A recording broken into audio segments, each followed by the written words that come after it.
Welcome to the Power of Love show, sponsored by the Dee Dee Jackson Foundation, where we shine a light on loss and grief and how it impacts our lives.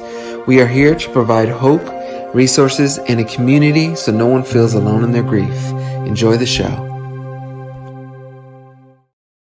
Welcome to the Power of Love show, sponsored by the Dee Dee Jackson Foundation, where we shine a light on loss and grief and how it impacts our lives. My name is TJ Jackson. And with me is my brother Taj Jackson. How you doing, Taj? How's it going? I'm on location here, so I love it. at the park.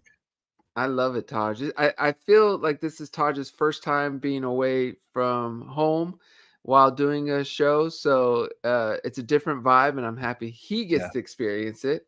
yeah. Uh, it reminds me of our youth, Taj, being around the baseball fields all the time. So it's There's a cool to baseball field right behind me, which is really cool. They don't play baseball though, but yeah. Well, for all of you who may be watching or listening to us, we are, of course, live right now. It is Wednesday, March 20th, 2024.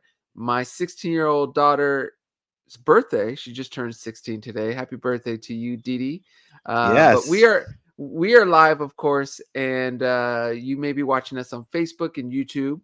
But you also may be listening to us via the podcast. Yes, each and every episode gets ingested into the podcast atmosphere, I should say podcast universe, where you can listen to not only this episode, but any of our prior episodes. So if you are a podcast listener or thinking of becoming a podcast listener, make sure to check us out. All we ask that if you do enjoy the podcast is to leave a nice review. It's very important because what that does is it helps people who may be looking for this kind of content, who are looking for help. It helps the algorithms push our content to them so that they can begin their healing journey. So that is something we do ask. One thing I should say too is that we are not licensed therapists. We are just ordinary people who've experienced loss in our lives. We've been impacted by it and we have learned from it. And what we like to do here is share our opinions in an attempt to help you get through whatever situation you may be going through. Saying that, if you need professional help, we urge you to seek it and to find it. Please, please, please do not just rely on us. So, Taj, as we always do, we always talk about our prior weeks, what we've been up to. So I'll just real quickly ask you any cool or interesting things that are happening in your world. Of course, the airplane happens right when but yeah, I mean, look, last week my eye was half shut. That's why I wear the glasses. But so that cleared up finally. This is the second day that my eye's been kind of completely open. But besides that, not really. Just, when you have kids, as you know, they're Oh kind yeah. of germ infected, and they just bring germs home from school. And because they don't go to the same school, it's like twice the risk in that Yeah. way for me. But Yeah. that's the only thing I'm adjusting to in that way. That and lack of sleep. But I'm probably preaching to a bunch of people in the choir in terms of a bunch of parents in that way, and in that, and I'm just honest. I wake up and I'm the gratitude thing in terms of learn to be Yeah. grateful. Yeah. You know what's so fun for me, Taj, is obviously you as my elder brother went through so much in life before me. But this is one field and area that I went through before you, the parenting aspect, and just seeing you go through the parenting world. It's entertaining for me. But I do want you to know that as you probably already could feel, less sleep, less me time. You're eating things that you probably shouldn't be eating on the fly more often. But these are amazing years. And as I said when we started the show, uh, one of my daughters has turned 16, and it feels like it was just yesterday when we were at the hospital for her. So just enjoy each and every moment and every day. And like you said, be grateful for that we have this time on this planet. So it's just cool. I just want to share all that because it's cool to watch you go through all this. Um, I'm sure it is. It is. It's so entertaining for me. But as for me, not much is going on. We're gonna do a little something for Dee Dee today. So we have some I planning to love it. do after the show. I bet. But Yeah. yeah, but besides that, everything is chill. Nothing extra in my world. This is just birthday season, as Rio turned 9, 10 days ago. So Yeah. we're getting through some birthdays, but all is wonderful and all is well. So Okay. I think let's go right into our show, Taj, if that's Okay. cool. Yeah, let's do it. And yeah, well, we have an amazing, special guest coming on for her first time on the Power of Love show. Her name is Kara Lee. It's Kara J. Lee, I should say. Anyways, Kara is a North Carolina native now residing in the ATL, that is Atlanta, Georgia. She holds a bachelor's degree in social work from the University of North Carolina at Wilmington. With 3 years of experience as a social worker in rural North Carolina hospices, Kara understands the depths of grief firsthand.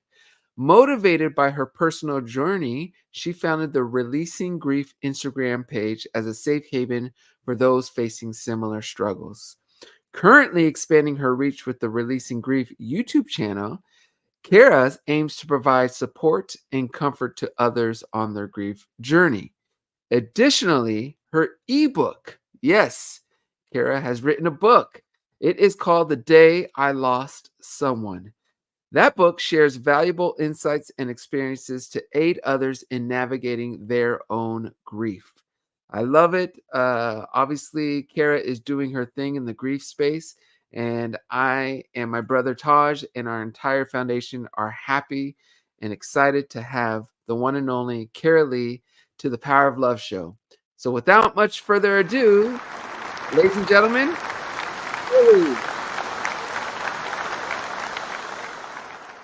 Kara, how are you doing today? I'm doing great. I'm Eh, fighting the Georgia pollen, but overall, I'm doing great. Oh, I didn't know. So Georgia has a sinuses. Is that what it is? It's, Allergies and yes, it's been rough the past few days, but yep, just great um, to be here. it's funny. Have okay. You were in North Carolina because I was going to ask you. Has it always been like that for you, or is that something with age that comes the allergies and all that stuff? Absolutely, it came with age, and Yeah, it came once I relocated here. And pollen is bad yeah, in North Carolina too, but I never really had any issues with it in North Carolina. It yeah. set on here. I don't have any issues so far with any pollen or allergies, but my wife has been going through it, and it seems like each year Yeah. it's getting harder and harder. So I yeah, think we've been lucky, TJ. yeah. You I have don't know what that. Yeah, I don't know if that's growing up on soccer and baseball fields, but I don't know. But anyways, we are happy to have you, Kara. I like to ask this question first to most of the guests, and that is, how did you get involved in this space? And in your case, in the field of hospice care, and what drew you to work as a social worker in the hospice setting? Okay. Well, I always say grief and hospice were something that I was called into. It was very involuntary. I was 23 years old, fresh out of college. I was living in Wilmington, North Carolina. I decided to move back home and I started applying for jobs and I landed an interview in hospice.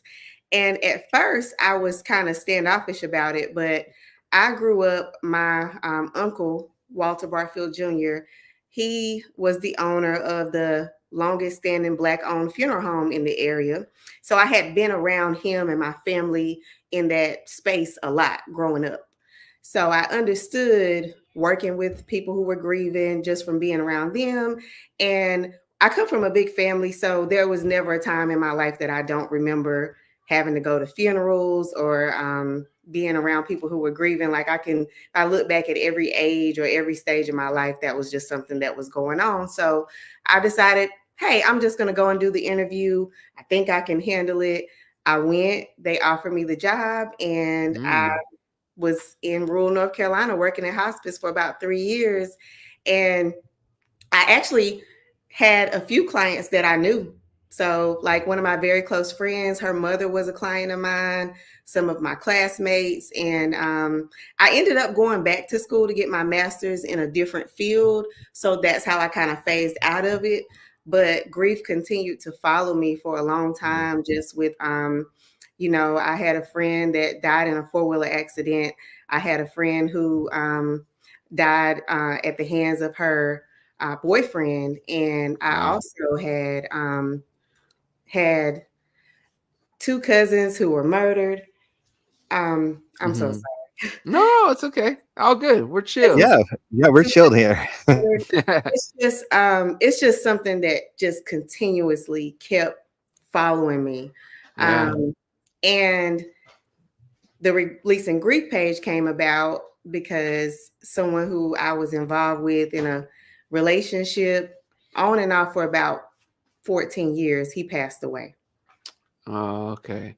Yeah. I'm sorry to hear about all your grief that you've been through. It's all good.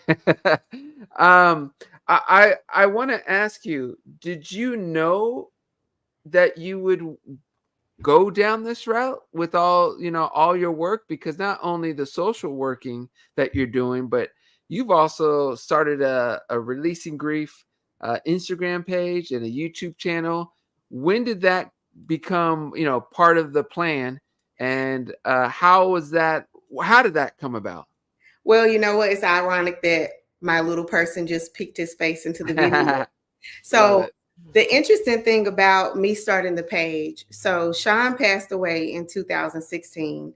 He suffered an asthma attack on March the Mm, 16th, 2016. He had asthma, and as we just discussed, there's a lot of pollen in North mm, Carolina and in Georgia. And so he was aggravated with his asthma that day, and ultimately his lungs collapsed.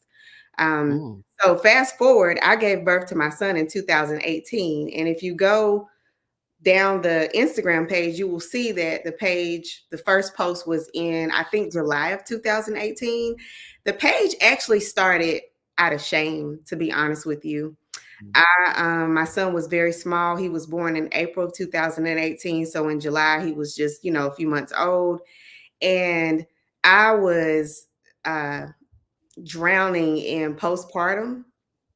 And I also kind of maybe moved on a little bit too quickly.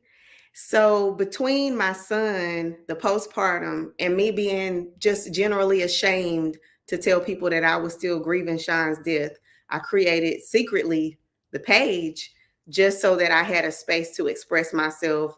And wow. I just thought maybe, someone else might see it. I never expected, the following to grow as quickly as it did. Um, and that's how the page came about, out of shame. I didn't want to tell my family that I was still grieving. I didn't want to tell my friends.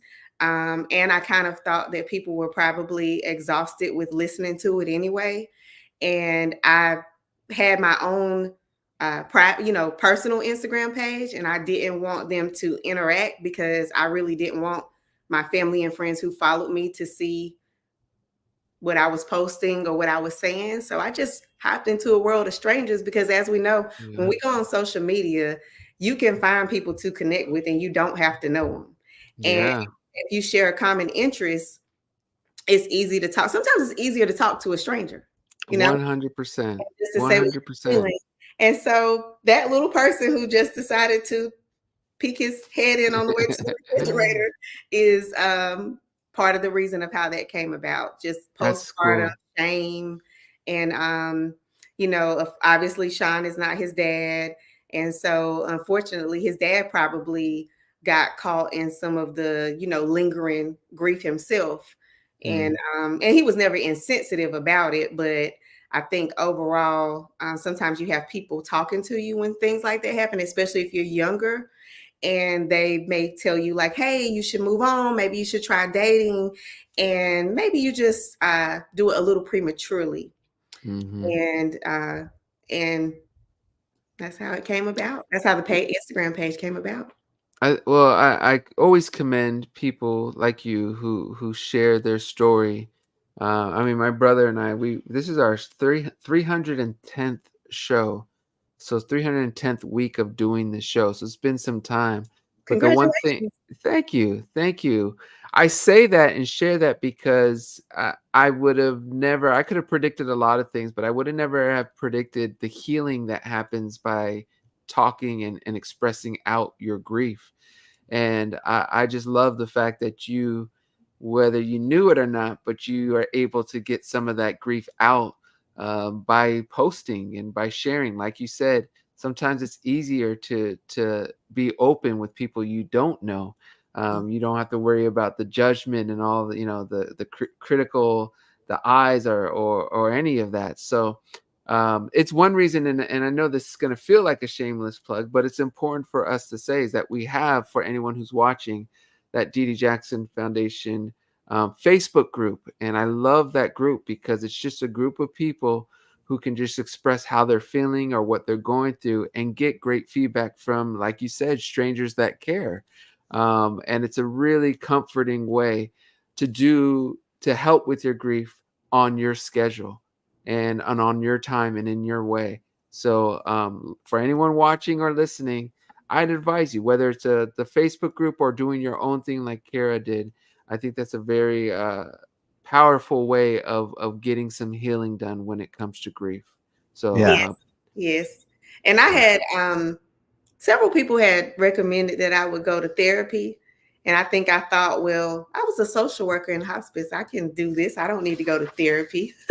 mm-hmm, And, but yes, so the page became like therapeutic in my own mm-hmm. way with me. A lot of people don't want to sit down and talk to a professional. It is something that I do recommend, and I think people should give it a shot. But unfortunately, during that time, I was one of those people who just was Us, very resistant to it. us too. Us too. Us too. Yeah. Question. So that's how your Instagram page started, but curious to know how has it evolved? Is it more than just your grief now? What would people find on Releasing Grief Instagram page today? Well, the majority of the page is filled with quotes. So it's quotes that I wrote in moments of grief that can be relatable to other people. It talks about how I'm feeling or different seasons, different times, how I'm processing my grief, things, moments that are difficult for me. And they're all just written up into quotes. There are a couple of book reviews and other things there, but for the most part, it's quotes. Now, as far as working with other people from the page, most of that has happened like from people DMing me. And then maybe I've gotten on the phone with them, or maybe we just DM back and forth, or maybe I try to refer them to a resource if I know one, or talk to them about coping mechanisms, talk to them about triggers, talk to them about things that I know from being a hospice social worker and my own personal experiences that could possibly just help them on a day-to-day basis. Okay, and then I'd love for you, if you don't mind, to share about a little bit about the Releasing Grief YouTube channel. Yeah, what is that about, and what can subscribers expect there? It is a very much a work in progress right now. When I originally started it, it was just me talking about tips about grief. I have a video that goes over the 16 types of grief, because there's so many different kinds of grief that you can go through, and you can even grieve people who are still alive. The YouTube channel, the biggest two projects that I worked on were a couple from a reality show, and both of them had separate instances where they had gone through what we call extreme grief. The girl had lost a baby, and the guy's mother had been murdered. So the most viewed videos on the channel currently are the sit down interviews that I did with the two of them, and the interviews are separate. I sat down with him first, and then a couple of months later, I was able to sit down with her.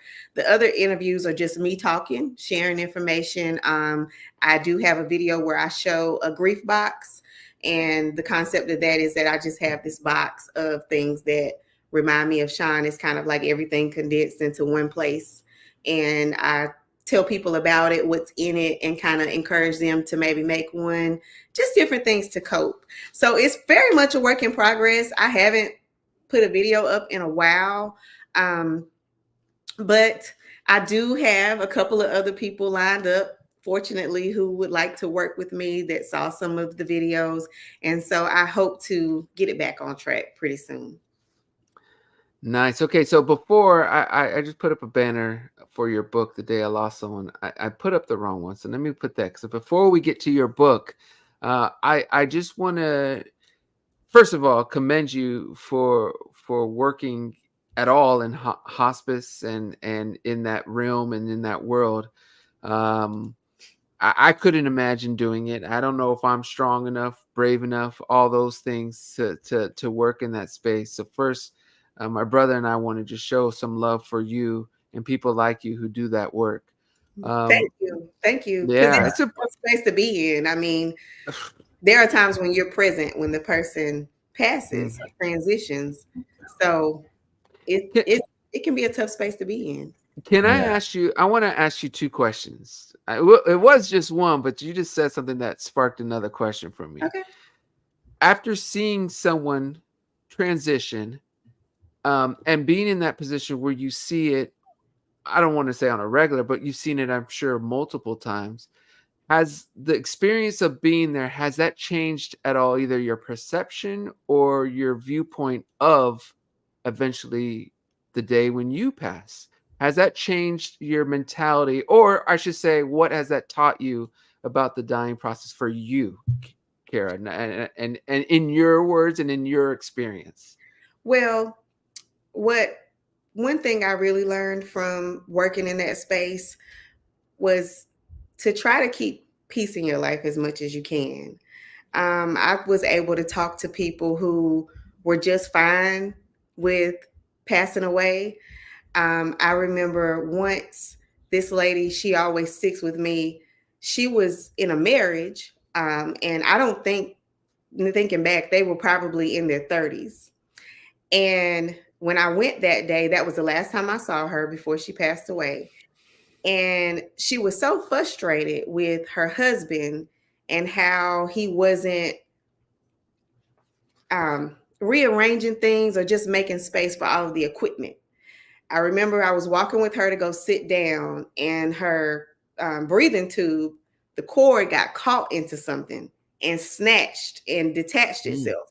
And the connecting piece was in another room because she had it was probably a 30, 40-foot cord. It was long. It would take her all over her house. And we were panicking, trying to figure out where it detached because it was connected in several places. And when we finally located it and I plugged it up and I was like, oh God, thinking she was going to pass out. She looked at me and she said, I have asked him so many times to move that because the cord keeps getting caught there. And she said, don't spend years of your life with someone who can't even make sure little things are done when they know that she made it seem like he was in prison because she said he knows that he's about to be out of this situation and only just a matter of time, but he still wouldn't move that table for me so that it wouldn't snatch anymore. And so she always sticks with me because she was really adamant about telling me, like, don't stay in situations where you're not happy, or don't stay with things that aren't pleasing to you, because her stuff was onset really quickly. And she passed away so fast. And I just remember how devastated her parents were. And I also remember a man who, when I was there, you asked about being there. I was there with him and his wife when she passed away, but they were much older. And theirs was like the best love story. He had been with her forever. And but he wanted to soak in every moment. So he asked me, he said, and he had always been so sweet to me. But when I arrived that day, I didn't know she was getting ready to expire. And the nurse told me at the door, and I said, well, okay, because he was an older man. He was so sweet. I didn't want to just shy away. But when I came in, she was kind of on her last breath. And when she took her last breath, he said, could you just sit here with me? He wanted me to sit on the bed with him where she was. Wow. And so I said, okay, and I was like really nervous. I'm probably 24, 25 at this time. And I sat there and he told me about how to cherish people, because he was kind of he knew he was going to be kind of lost. He was in his 90s, and he talked to me about how to cherish people. So on one hand, you have someone telling me don't Mm, stay in a space where you're not happy. And then on the other hand, you have this man who still, like, every time you saw him, you still felt like he was madly in love with his wife that he'd been wow. with for, I mean, years. I think they got married in their 20s and now they're 90 something. And he was talking to me about cherishing people. And it actually made me less afraid to sit there with him, because it made me realize, like, this is his last moment with her. You need to do whatever you can to stay calm. Don't mess this Mm, up for him, because once mm, she was going straight to the funeral home, and so we were just kind of waiting for the hearse to arrive, and I just had to tell myself, like, so learning to be empathetic with people even when you're uncomfortable is a big wow. thing, a big thing. Well, I thank you for both those stories. Both are very strong and powerful and important stories. And I feel it's a blessing you got to experience both of those for your life. So it's really cool. Taj, are you good? You want me to keep going? Just want to make sure I'm not Yeah, I'm just hogging the fascinated mic. with these stories. No, in general, and just the what you bring in terms of not only the expertise but your calmness in that way Mm, for these people. As TJ said, like it takes a special person to occupy that space, and we're just appreciative of you and for being on the show in that way. But I'm just listening. cool. If I have Cool. some questions, I'll jump in. Very good. Todd, you're 100% right. It's just you're a very special person. Like I said, I don't think 98% of us could do what you've done, and we thank you for that, Kara. Thank you. Okay, all right. So now let's talk about Kara, the author. I'd love to hear, or if you don't mind, sharing a bit about the ebook you've written to assist others with grief. What motivated you to write it, and what key insights or experiences do you hope readers gain from it? So the first book, so both books have the same title, The Day I Lost Someone. One is for children and the other is for adults. The children one is more just like something you can do on a flip page and watch digitally. So when I worked in hospice, one of the things that I found out I was going to have to do was talk to children, and sometimes even inform them that a death was on the way. I was working with a young man out in, I think it was, I want to say it was maybe Chincopian, North Carolina. I'm not sure. It was out in Duplin County, North Carolina. And I was working with him. He had cirrhosis of the liver. So he was young. He was kind of towards the end when I came in to meet him. And the mother and grandmother were under the impression that I was going to tell the children what was going on, that he was going to pass away. Well, I didn't know that when I walked in. And so the grandma kind of says to me, she said, "Are you going to talk to the children? You're going to let them know what's going on?" And I said, I guess, could you please just give me 5 minutes? I'm being honest. That's what I said. I said, "Could you please just give me 5 minutes? I need to step outside." So I went outside and sat in my car. And honestly, I sat there and cried for about 5 minutes because I could not believe that I was going to have to do that. But I had a bag of resources. And I said, "Oh my God, like, let me look through this bag and see if I have anything in here." And my supervisor had given me one book for children. And it was written from a standpoint of like personification. Like, it talked about a bug and kind of like made the connection on death. And so I went back in and I read the book to the two children. It was a boy and a girl. They were probably maybe 8 and 5 or something like that. They were small. They weren't older kids.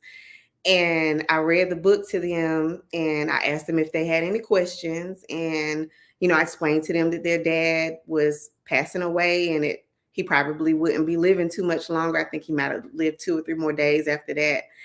But after I did it, remember, like I said, I was caught off guard, and I was just lucky enough that I had the book and I used it and I read it, and they understood and they were able to ask questions, and the family was so grateful. But I thought to myself, like, some people wouldn't appreciate that book. My dad is, I'm a child, or maybe the mother, this is my child, their dad is dying, and here you come with a book with a bug.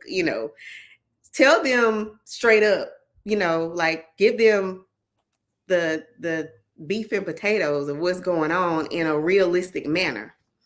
So my friend Donna, not too long after my friend Donna passed away, just a few years later, maybe.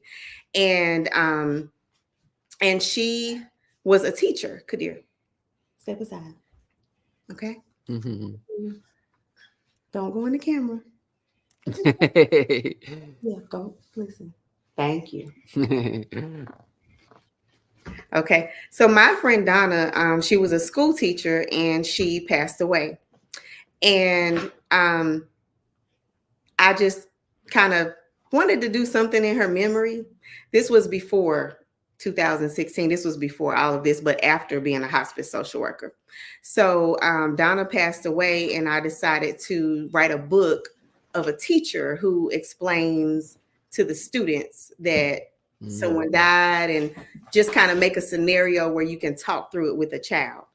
And so the character in the book that you see looks like her. And if you look at the last page, if you look at the last page, you will see that there's a picture of Donna. And you can make the connection where here's a picture of her, and then here's a picture of the teacher in the book, and they look alike. And so she basically is just talking to her class. One of the students comes to school, they've lost someone, they're sad. Donna gathers them all in a circle, and she talks to them and explains the process, and explains that maybe you'll have to go to a funeral and things like that. And then she offers information about what you can do to memorize, in memory of the person. So that was written, and I kind of wrote it and sat it to the side and never did anything with it. And then I found a lady here in Atlanta who would illustrate the book for me, so I had it illustrated. Fast forward to the adult version, obviously that was written after Sean passed away. And so that book is me just kind of getting to a better place.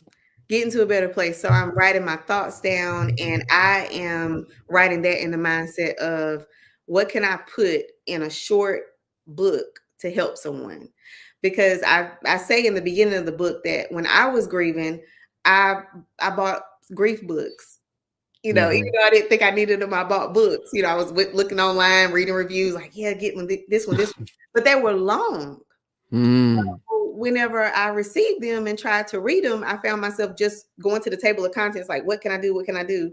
And it was just overwhelming. So I intentionally made mine short.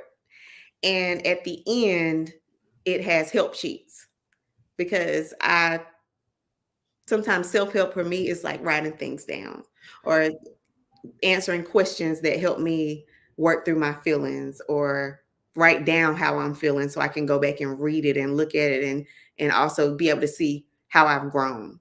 Because what I was doing prior to that is I just had an iPhone full of stuff in the notes app.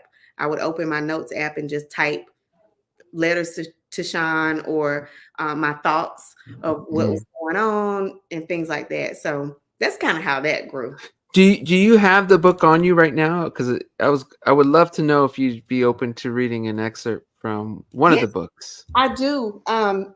I actually went through it. I went through it yesterday and today, and I kept thinking, like, because there were so many parts that I thought, oh, this will be great for the audience. This will be great for the audience. But I landed on the page that's called Grief Stems from Attachment. So I'm going to just read some of that and then talk a little bit more about why I chose that page. Great. So it starts off, in order to better understand our grief, we must first take a look at the hows and whys. Grief stems from attachment. There are various reasons why we attach ourselves to people. Attachments can be different for every relationship you hold in life. Take a moment to ask yourself, what are the reasons why I felt attached to this person, and how much of an impact did that have on my identity at the time of death? Does that level of attachment impact my ability to move forward? What expectations for my life stemmed from that attachment that I felt towards the person? And then I talk about the 4 types of attachment. And I recommend there's a grief attachment quiz that you can take that wasn't created by me, but I do recommend taking a look at it. And the reason why I chose that part is because I think that if you're grieving or if you're dealing with someone that's grieving, you need to think about that first, because it'll help you understand how they grieve and the length of time. When I was grieving, I read a psychology article that said it takes, this is alive or dead, it said it can take half of the time that you were with someone in whatever relationship it was to fully like kind of move on. Right. And so when Sean died, I kept giving myself these timelines like, okay, in 3 months, I'll be okay. In 4 months, I'll be okay. I think I cried every day for about 5 months. Every day when I got home from work, the job I have now, he actually died the day that I started. So, and me and Sean, I want to be clear, when he passed away, we were broken up, but we had been together on and off since we were 18, 19. I think I was 19 and he was 18, something like that. And he passed away when he was 32. So if you ever have been like crazy in love or in love in your 20s, you understand what I mean. You know, broke up, got back together, broke up, got back together. But we had a very strong friendship. So even when we were broken up, I wasn't used to not being able to communicate with him. You know, I think there was one time when we were in our late 20s that we didn't speak for like 2 months. Other than that, there had never been a time when in 13, 14 years where I wasn't speaking to him about something. And so, so it helped me understand this is going to take a while. You know, you're going to have to navigate this the best you can. But those 4 or 5 months that you thought, you know, you would be able to move on, it's not going to happen. And so the reason why I talk about the attachment is if a person that I've been talking to regularly for 14 years and they pass away, people should understand that. You know, that's where the attachment is. If you lose your child, that's someone that you're with every day. If you lose, even if a young person loses their teacher, if they've been with them every day, it's different. Or is this someone that's important for milestones in your life? I mentioned earlier, but my godmother, she was young and she passed away on exam day of me getting my bachelor's degree before I took my exams. So I found that out when I was about to leave my house to go take exams. And so she wasn't there for my graduation. She wasn't there when I had my son. There's so many times I needed to call her and say, Carnice, guess what happened? And I know she would have been right there, but she passed away. So are you attached to a person in that way where they share happy moments with you? Are you attached to them on a daily basis? Are you attached to them where it's just like a family member that I see at family reunions and I really don't see them anymore for the rest of the year? That's how you could understand what a person's going through. And you can't place very high expectations on someone to just let something go if this changes their entire routine. When a person loses a pet, the pet is there with them every day. You know, it's so insensitive when you say, "Oh, it's just a dog." No, I wake up, I take them out, I do this, I do that. We cuddle, we watch TV. That's a person's everyday life that's changed. So for that reason, that's why I decided to speak about attachment, because we need to understand the level of attachment to understand how long a person grieves, how they grieve, and why they may be grieving as hard as they are. Thank you for all of that, Kara. Some great, important information in there. So thank you so much. Sarah says, Kara, thanks for being here. What's your long-term goal with releasing grief? Do you have a support group, virtual or in person? She wants to know. Well, Sarah, thank you for your comment and thank you for being here. As far as a support group, most of the people I've worked with, it's just been one-on-one talking to them. That would DM me and kind of tell me what's going on. And we may just go into a one-on-one thing that may have lasted one day, a couple of weeks, even longer. But I don't have an actual support group. When you ask about my long-term goal, my next goal of what I would like to do is I would like to host a grief meet. I don't have a timeline or a specific set date for when I'm going to do that, because just like my YouTube channel, anything I've done, I've financed it myself. So I do giveaways where I have these really nice like butterfly keychains that I give away, and I just do it as a pop-up on my page. All the videography and renting the spaces for my YouTube channel, all of that has been done out of pocket. And anything else I've done, just maybe like around the city or volunteering my time. So Sarah, honestly, that's why it's kind of hard to scale my long-term goal. But my next solid thing that I've had written down that I know for sure I want to do is I want to do a grief meet. And if you watch my interviews, at the end of the second interview, it's funny because the first we were supposed to do the same thing at the end of both interviews, but at the end of the second interview, we do a live butterfly release. And that's what I would like to do at the grief meet, on top of other activities, obviously. But when I worked in hospice, when we would have the memorial every year, they would have like a memorial thing that families could choose to come to if they wanted to come. And we would give them live butterflies and we would do a butterfly release. And as you can see, my page is themed with butterflies because it's a symbol of grief. And so I would like to do, Sarah, a grief meet in Atlanta. And I would like to do a live butterfly release. Butterflies are free to look at, but not free to to buy and release. They're not crazy expensive. I actually have a place in California where I ordered them from. But at the end of the interview with Derek, there is no butterfly release because they got stuck in Memphis on a FedEx truck. Oh, wow. Yes, really? Memphis on a FedEx truck. So they came the day after we did the interview. But if you watch Monique's interview, you will see her do a butterfly release at Lake Michigan. And so okay. I actually flew out to talk to her. Me and my videographer, we flew out to Cleveland. But, there's one side of Cleveland. I think it was Lake Michigan. I could be wrong. But it was a body of water. And we did the butterfly release there. So is that viewable on your YouTube channel? Yes, both interviews are on the YouTube channel. Okay. And again, for anyone watching, it's Releasing Grief. That's the name of the YouTube channel.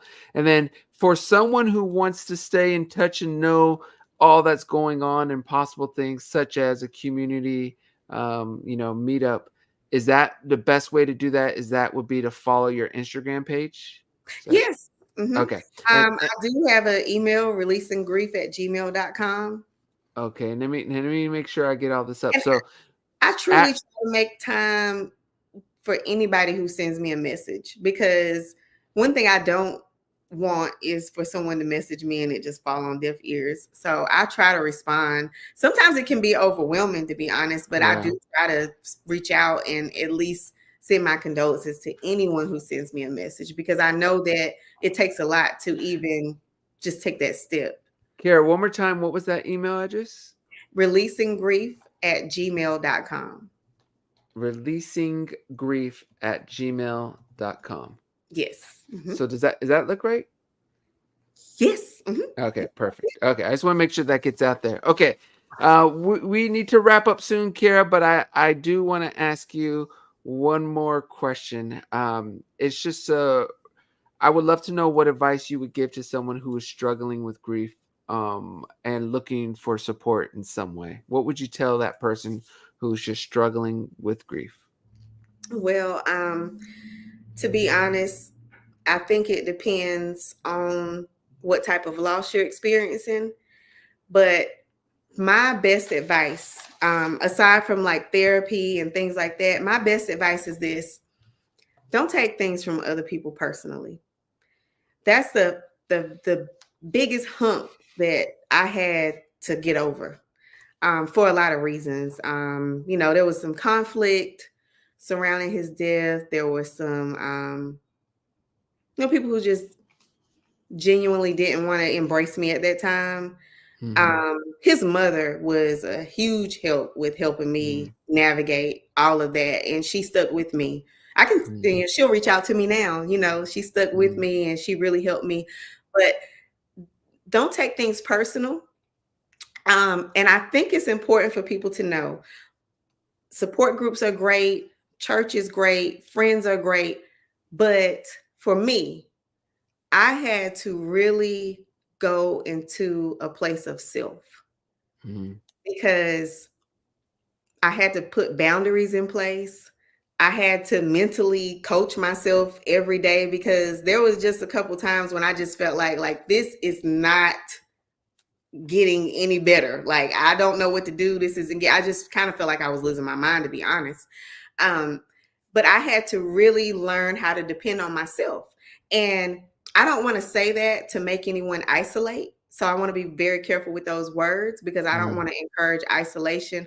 But what I do want to say is there's going to come a point, if you're experiencing extreme grief, the way I was, where some people are just going to not really want to hear about it anymore. They're going to start to become uncomfortable. Not everyone, but people who you thought would, right? And even if they don't, the bottom line is there's just really not much they can do except offer you some words of encouragement. They can't feel the pain for you. They can't pull you out of bed every day. Understand that there's limitations on what other people can do to help you, and you can't take that personally. You really have to be brave. You have to have a lot of courage, and you have to be extremely resilient. And you have to be so patient with yourself. You have to be so patient with yourself. I can't stress that enough. You have to be so patient with yourself because the journey is pretty much endless. I love all that. You have to know how to take care of yourself. It's really a time of self-love. And you have to be clear with people about that. Hey, I'm sorry that it happened 9 months ago, and today it hit me like like an ocean wave, but it did, and I can't come to your birthday party. You have to know how to navigate people, because people who love you are always going to try to make you feel better about it. And they're going to think, oh, if I take you to this festival, you'll feel better. Or, actually, that's going to make it worse. I don't really want to be around anybody. You have to be able to voice that while still being, keeping your connection with people. Like, you can't just shut them off, but you have to carefully tell them, hey, I need some time to myself. But yeah, don't take things personal, because there's going to be someone in your circle who is going to kind of block it out after a certain point. And be patient with yourself and become your own coach at that time. Even if you have a therapist, even if you have parents, even if you have friends, even if you have a husband, you're going to have to coach yourself, because they just can't carry that for you. They just can't. I love that. I love the idea of you. Although the support groups help, it's got to come from you. The hard work, and it's got to come from you, and it's your life, and you got to advocate for you. And I love that, because it's true. I think sometimes when grief hits people, they assume, okay, this person's going to do this, or I got to find the level of healing outside, when in reality, it's got to come from within, on your own pace and your own way. And like you said, it could be 9 months later when it really hits you. Everyone's journey is different. So I love all that. So thank you. And also, if I could add, it's okay to be at a crossroads with some people. If they just can't understand it, or or have to be insensitive about it. It is okay to, sometimes that could be a eye-opening moment that you need to be at a crossroads with certain people. Kara, we have a couple more minutes, but as we end every show, we give all of our guests the final word to talk about anything they want to talk about. It could be on topic, it could be about another venture you are doing, it could be your favorite song that you heard, a poem, your favorite Netflix movie, your favorite cooking recipe, whatever you want to share and leave our community with. We'd love you to do so. So, whenever you want, a minute or so, let us know what is on Kara's mind. Well, you said cooking. I was, as you were talking, saying all the topics, I was like, oh my God, what am I going to say? But you said cooking. Okay. I actually have a family member who has a very popular channel called Spilling the Sweet Tea. She's Okay. from North Carolina, and her cooking page is geared around telling stories about her mother who passed away. And so she shares Southern recipes that her mother taught her how to cook. And she tells stories, pastime stories about her mom. Very So cool. if you're looking for some cooking ideas, go to Spilling the Sweet Tea. It's on Instagram. Okay, so it's an Instagram channel called Spilling the Sweet Tea. Spelled just like you say it. Just one word, spilling the sweet tea.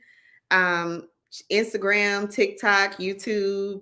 I actually just had lunch with her a couple of weeks ago, so it just hit my mind when you said it. All right. Well, there you go. I love that. Yeah, but especially if you want to connect grief with like finding Yeah. something to do, like if you want to Yeah. learn how to, cook, or if you're not a great cook or you want to learn new things to cook, or you want to learn how to cook Southern food and then listen to her talk about her mom, it could be therapeutic, I think.